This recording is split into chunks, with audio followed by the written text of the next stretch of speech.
Hello, welcome to our online orientation for the role of school representative and how to navigate our CSR meetings.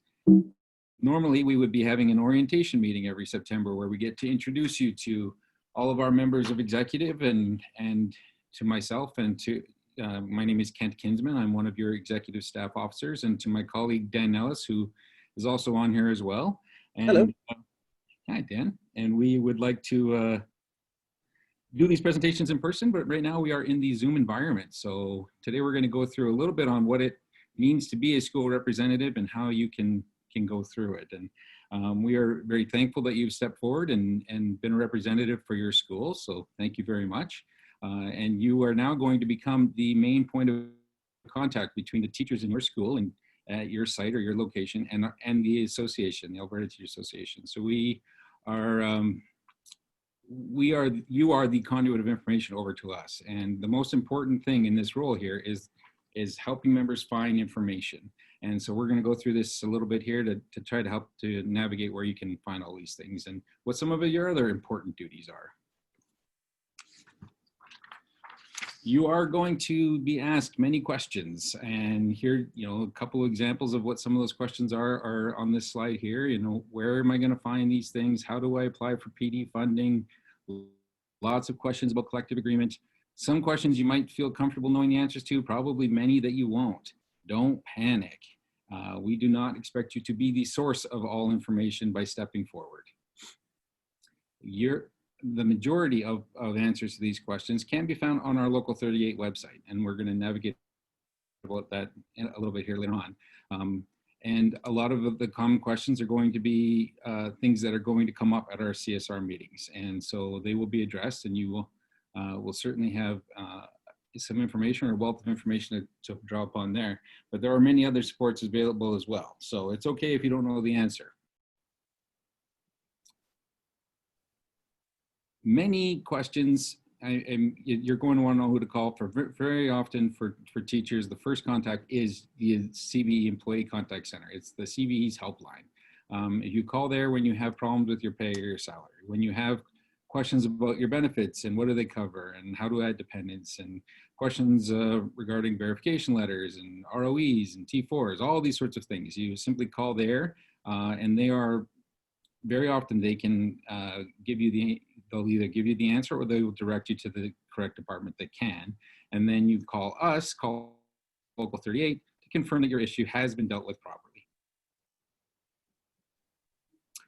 And that's us, Local 38. So myself and Dan are going to be your main contacts for all things collective agreement.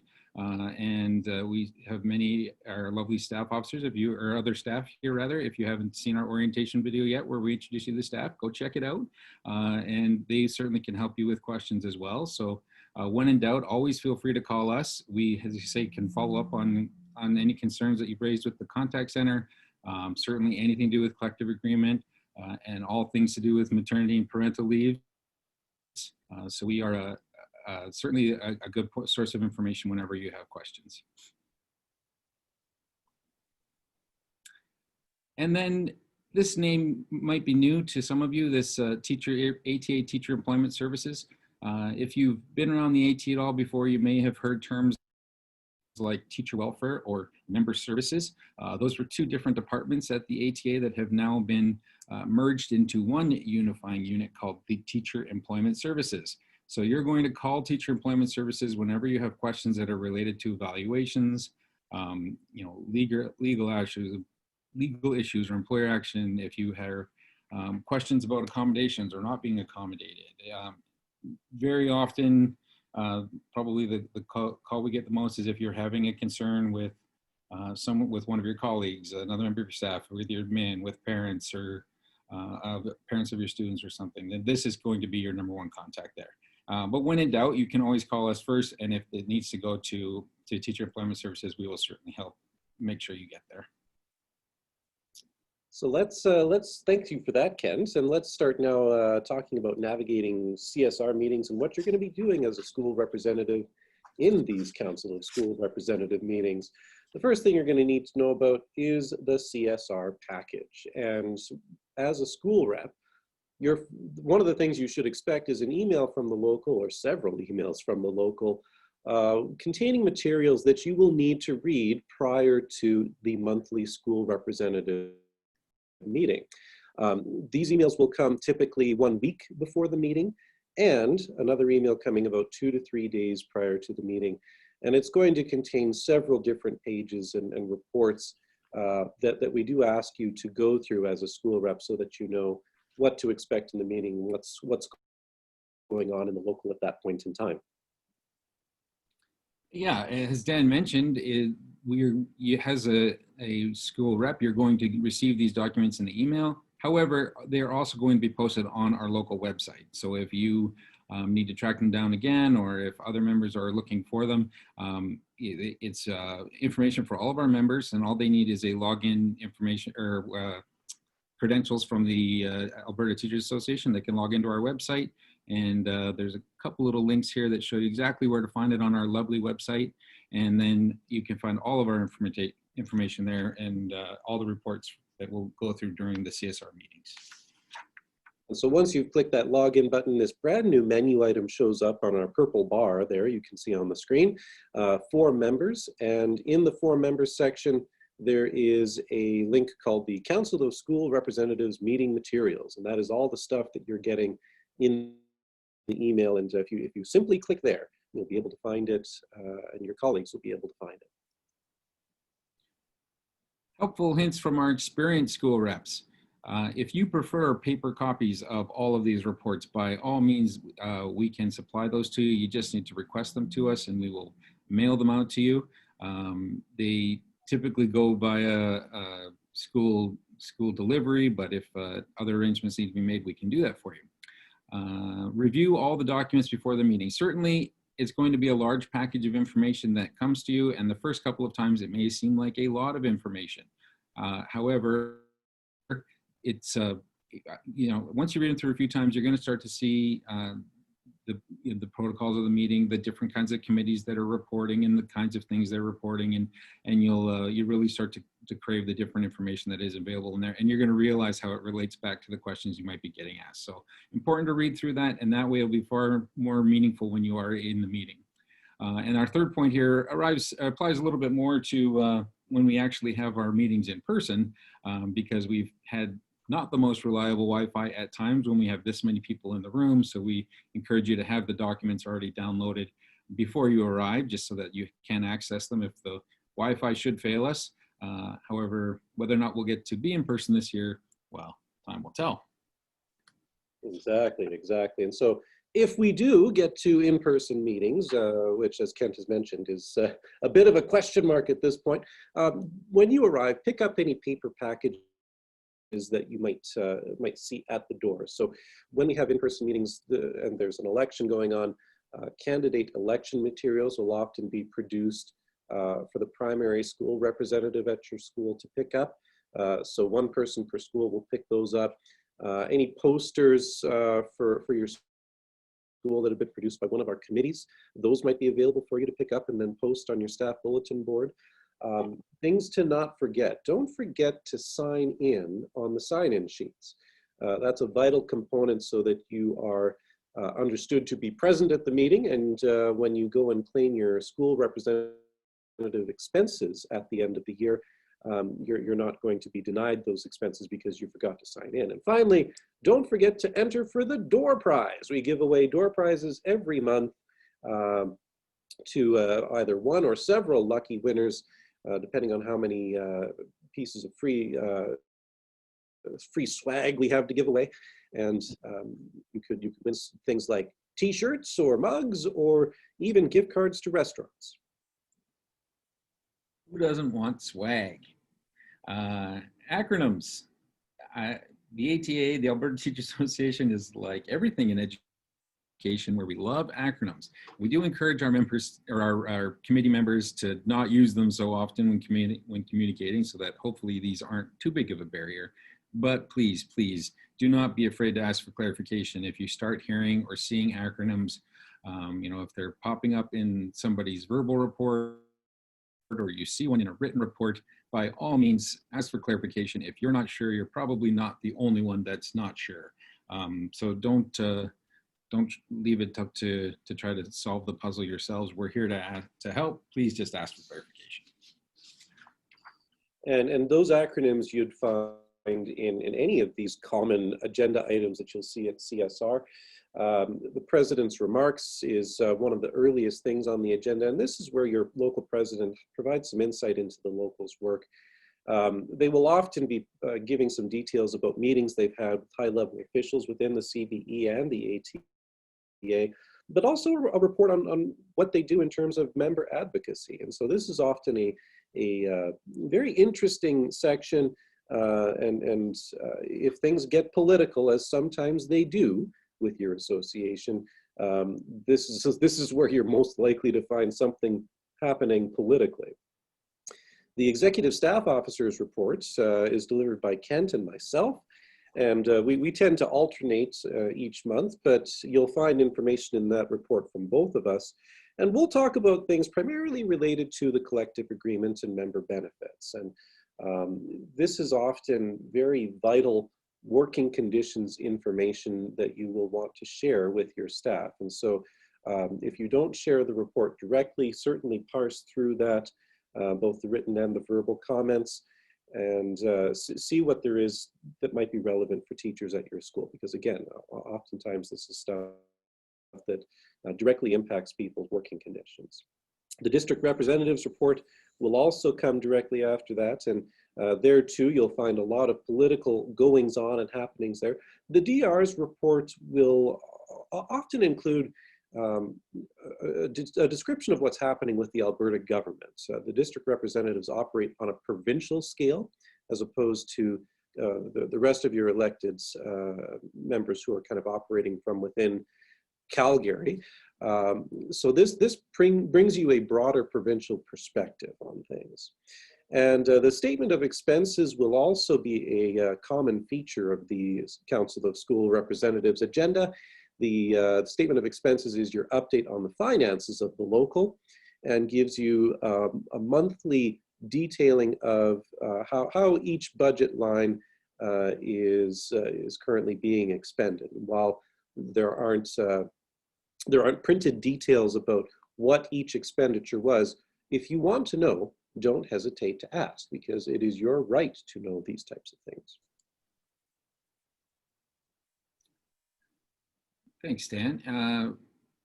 Another common agenda item is resolutions. We are a democratic organization. As such, we have very clear policy and a constitution which directs all of our work, and it's all been wordsmithed and voted on by members all the way before, leading up until now, and will continue to be the work of this CSR and ones going forward. So we often will bring resolution items in that will talk about the different policy or constitution, and sometimes there's going to be proposals for changes or amendments, and also things that we talk about for provincially as well. So you'll see some policy language at times and some proposals to perhaps amend or update some of those. Committee reports, big one for our local is because we are a very large local, we have a lot of committees that are opportunities for our members to get involved and to help support teachers in our community. And many of these committees actually provide reports back to CSR. So they will, like our Teacher Welfare Committee, our Professional Development Committee, our Communications Committee, our Political Action Committee, Liaison Committee, to name a few. So you will see reports on all these committees and the work that they're doing. And then members' questions. This is always a fun one as well. And really it's a similar idea to if you have a question, call Dan or I, but now this is the live version where teachers can, again, in person, it would be come up to the microphone, and when we're doing our Zoom versions of CSR, it's, raise your hand at the end of during the questions time, and we will do our best to answer them. And then sometimes we can't. We take your questions on and try to find the answers. But just a couple reminders when we get there that we need to be professional at all times. You need to consider the code of professional conduct. So we're not there to speak ill of our colleagues, intentionally or unintentionally, or our employer. And then unlike me, you want to be concise wherever possible. Ask your question, and then the staff will do their best to answer that question, or as I say, take it back and get appropriate response for you, hopefully by the next meeting. And again, you don't need to wait for these meetings to ask those questions. If they're coming up in your schools as you go, feel free to reach out to us anytime. We are here for you. But these are the live opportunity to do that. Right. So, and then that being said, you know, you do see people sitting up a little bit straighter in their chairs and their ears perking up just a bit more when it comes to member questions, just because, you know, this is kind of the entertainment of the evening, it feels like, for people, because just about anything can happen. And yeah, certainly questions run the gamut. And if it's not Kent or myself responding, usually there is someone at the meeting who is able to respond to the issue that members are raising. So again, don't hesitate to do that. But as Kent has said, you don't have to wait for the meetings at all. So if you do think of something, but you really don't want to get up to that microphone and have a chat about it, certainly after the meeting, don't hesitate to come up and chat with anybody on the executive committee in person. This doesn't work very well in a Zoom meeting, unfortunately, but that doesn't stop you from getting in touch with them electronically at some other time. And then similarly, after the meeting, you'll also want to report back to your teachers. And in the in-person meetings, we do see several folks kind of hanging around and writing their report or their email to their teachers after the meeting, because that's a nice time to do it, because you're already at the meeting facility, so why not? You can write that anytime. A lot of the information in the Council of School Representative meetings is quite timely, so we do encourage you to report back to your teachers in as timely a fashion as possible. Don't wait too long, because sometimes that information can get stale dated, and in situations where there's a call to action of some kind, we want to make sure that your teachers have that information in hand as quickly as possible. So don't feel like you have to write something that's a very detailed report or email. That's a choice that is personal to you in terms of how you report back to staff. Maybe you want to do it verbally at a staff meeting instead, and that's just fine. But please, as we've said at the start of the presentation, part of your primary role as a school representative is to transmit information on behalf of the association back to the teachers at your school. In survey after survey, it is shown that you are the trusted voice of the association amongst your school staff, and your participation, your efforts are highly valued and sought after by your teachers. And in exchange for you being number one, you do get some you get some per diem or payment for attending these meetings. And there is a new modern way to submit our expenses. So we encourage you to please go on and check out the orientation video. It's changed, and if you've ever been a rep before in recent years, we've undergone some updating to how these are submitted and how they are also paid out. So please go on and check out that video and see Suzette walk you through how to do one of these expense forms. And yes, don't forget to use your site expense fund. This is money that is depending on the size of your staff, and we can certainly provide help with that if you need. This is money that you can use at your location to help. Sometimes we use it when it's running a boat or something, or to hold a meeting, and it's money that can be used to buy treats or coffee or something to spoil your staff on occasion. So please use that site expense fund. Exactly. And so we'll take a few minutes now to talk about Robert's Rules of Order, and the fast version, I promise. But when we have association meetings, we use Robert's Rules of Order or parliamentary procedure in order to make sure that the meeting is run in a cordial and well understood fashion. So it's set out in the ATA Members Handbook. You can find that on the Provincial Association website. Today we'll go over a few of the essential rules, things like how do you do motions, what the heck is a point of order or a request for information or points of privilege, and some more of the fun the fun ones called division of the House and challenging the chair. Lots of drama that can happen at meetings when you use these procedural items. So when you go to a microphone, we encourage you to always identify yourself first, because we do take minutes or a record of the meeting at every school representative meeting. So the chair will recognize you by referring to the mic that you're standing at if we're in person, or if we're doing Zoom, they will simply enable your microphone. And please start by saying your last name followed by your school name. So for example, Nellis at Diefenbaker High School.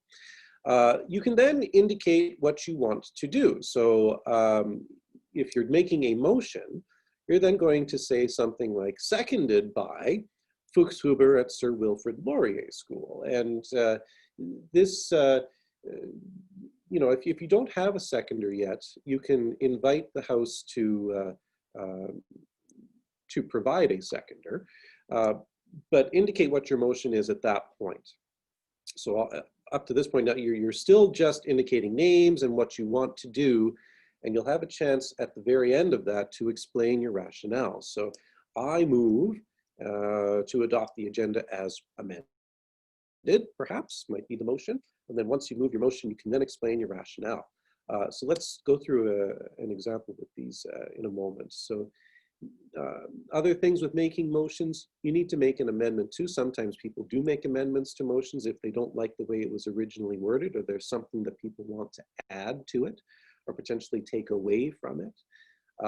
You'll again start by standing up, indicating your name and your school, and your seconder's name and school, and then indicate that you wish to amend the motion by doing something. You can then provide your rationale for making that amendment. Your job here is to convince 50% plus one of delegates that this is a good idea. You can also go as far as to amend the amendment, and now it gets procedurally a little bit complicated, and it is the job of the chair of CSR to help teachers navigate this process and to sort out what exactly is happening. So if you need people to slow down, ask the chair what is happening, or ask the chair to explain things, because if you're confused, then that's not an ideal situation. But amending the amendment, this is when you propose a change to a change that is already being considered. After this point, though, you can't do any other amendments. So you can't do an amendment to the amendment to the amendment, because, gosh, we have to stop somewhere. But until the amendment to the amendment is dealt with, then that's as far as you go. So again, procedurally, same process. Your name, your school, your seconder's name and school. I move to make an amendment to the amendment and then propose what it is and explain why you want to do that. Let's see this in action.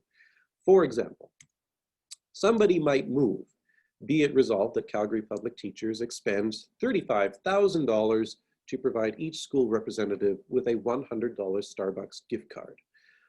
Great little treat. Where's that money coming from? Somebody might decide to move an amendment to this. Funds to come from the president's salary line. Well, that's helpful because now we know where it's actually coming from. But somebody might then want to make an amendment to the amendments rather than the salary line, because that's kind of already earmarked for something. Why don't we have it come from the president's expense allowance? That's a good one. And so in terms of how that vote is going to go, you have to vote on just the stuff in purple first. And then once that's done, it would all become red. And then you have to vote on all the stuff that's in red. Once that vote has been conducted, that returns to the original motion, either as amended, or if the amendment is defeated, it would revert back to its original format. You kind of have to live through this stuff to really get a good handle on it, but that's kind of an introductory fast orientation to what something like this might look like. Points of order. This is a little bit more rare to see in a school representative meeting, but it has happened before. You would use the phrase point of order when you believe that the rules of order have been violated or that there's been a mistake in the procedure that the chair has followed. So you would immediately go to the mic and make the chair notice you. Even if there's a lineup, you would proceed to the front. You'd identify your name and school and say point of order and explain what kind of a violation you believe has occurred. And this is for more of our parliamentary procedure eagles who have been around for a little while and kind of know how meetings are supposed to operate. And if they think the chair has done something wrong, they will make it known through a point of order. Robert's Rules has been recently updated so that this is now what's called a request for information as opposed to a point of information. That's the old terminology. You use a request for information to ask a question related to the business at hand. Note that this is not for use when you wish to debate or provide information yourself. If you want to do that, you get in the regular speaker's order. But for a request for information, you would move to the front of the line, get the chair's attention, and then ask your request for information. And I should have updated this slide so that it says request for information as opposed to point of information. The division of the House is another procedural item. When we are in person, people will vote by hand, and the chair will ultimately decide if a motion has been carried or lost by eyeballing the crowd to see if 50% plus one, in most cases, have agreed to a particular motion or direction. If that vote takes place and the chair rules a certain direction and you believe the chair has made an error and it should have gone the other way, you can request what's called a division of the House. And this is where people would get up and actually do a physical count of the number of people who voted one way versus the other. You don't need a seconder for this. It's not a motion. It's simply a request. I call for division of the House, and then we have to do it. So be prepared to vote again, because that's not debatable. We'll just go up, we'll get our counters up and we will start counting. But from a perhaps political standpoint, you would want to use this primarily when the vote was indecisive or close. It is a little bit time consuming. And so if you're using this when maybe only 3 people have voted against something because you simply didn't like the way that the vote turned out, that's probably not the most politically wise thing to do, even though you could theoretically still do that. The chair might just call you out of order because indeed the result was clear at that point. Surprisingly, the chair is not always perfect. You can do something called challenge the chair. And if you think the chair was really wrong about something, ruled incorrectly, particularly as regards a point of procedure in terms of how the meeting is run, you can move to challenge the chair. So state your name, your seconder's name, and move to challenge the chair. This is non-debatable. A majority vote is required in order to overrule the chair. So if you vote in favor of the challenge to the chair, you are voting to uphold the chair. If you vote against the motion for the chair, you're voting to overrule the chair in whatever decision that they've made. And this, again, quite rare to see during a Council of School Representatives meeting, but often entertaining and providing some drama when it does happen. That's really it for the primer for Robert's Rules. I know that there is a lot to remember, and that primer for Robert's Rules may have made you more hesitant as opposed to less, but really the role of the school representative, it's an important one. And it's something that it does not take very long to settle into and find a groove. Ask questions whenever you need to ask questions. And we want to sincerely thank you for the work that you're going to be doing over the course of the year, because again, it's important work.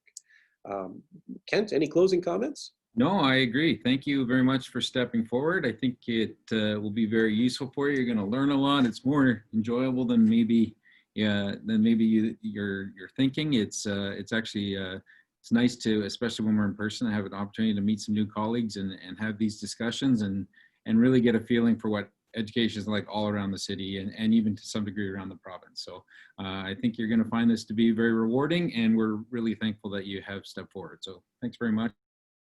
And again, reach out to us anytime.